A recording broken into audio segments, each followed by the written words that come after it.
This is a test coming to you from my living room. A test from my living room. Sam is in the background. Sam, wave to the people. Good job, good job. Hey there, Alurians. My name's Insane Elfboy. For those of you who don't know me, I'm going to be the host of Alura Larp's Sword, Slays, and Slang. I think I got that right. Anyway, this is going to be our first video, so grab the reins on your horse and hold on, because God, it's going to be a bumpy ride. So, today we're going to be talking about one of my favorite things at LARP. That's right, magic. Now, for those of you who don't know anything about LARPing, magic is basically done one of 4 ways in our game. There's what we call rope casting. So that would be lying a rope on the ground, casting a spell, and leaving a marker that tells you what happens when you cross the line. Second way you can deliver spells in our game is through what we call packet throwing. That would be delivering this spell through something like a piece of foam or a beanbag or what we call spell packets, and you simply throw them at your opponent to deliver the spell. It's not a bad way. Considering most mages have low health, to deliver attacks, you'd need to stay away from your opponents to the best of your ability. The third way that you can deliver spells in our game is through what we call touch casting. You simply reach out your hand, incant your spell, and relay the effect through your hand rather than through a packet or a rope as described before. This maneuver is a lot more risky, however, it makes sure that you don't waste mana because simply you can't miss if you're not aiming at anything.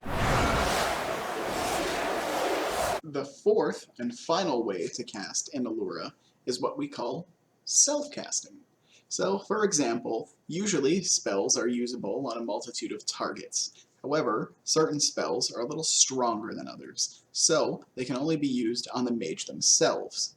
This is to prevent spells from being overused, and basically the entire field being stacked with magical protections or defenses, when it's really only intended for the character who built the skill stat. So now that we have the different ways to cast out of the way, how about we talk about the different types of magic in the game? There are 4 different basic schools of magic at Alura.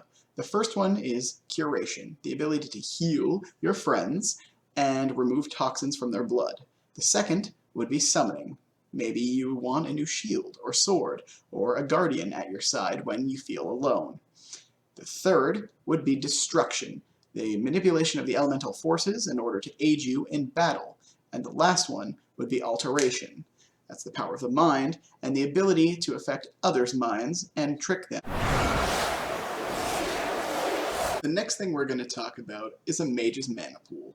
It's the finite amount of energy that every mage has in order to cast spells at Alura. It's also referred to as essence. Essence is the broader term used to describe the natural flow of magic through creatures and living things in Alura that aren't explained through natural science. So, for example, a phoenix is not explained through natural science. There is obviously essence coursing through its body to bring it back to life after it's died. To a phoenix, it would be considered natural. However, to the rest of the world, it is considered magical.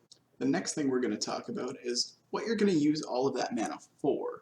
Now, most of us know what mana is because we grew up playing video games, but for our less nerdly inclined friends out there, let's call it the mage's battery. Every spell, depending on level, has a mana cost, and you deduct that mana from your character's natural mana pool. Along the way, you basically keep track of how much mana you have, and you don't overcast, because that would be cheating.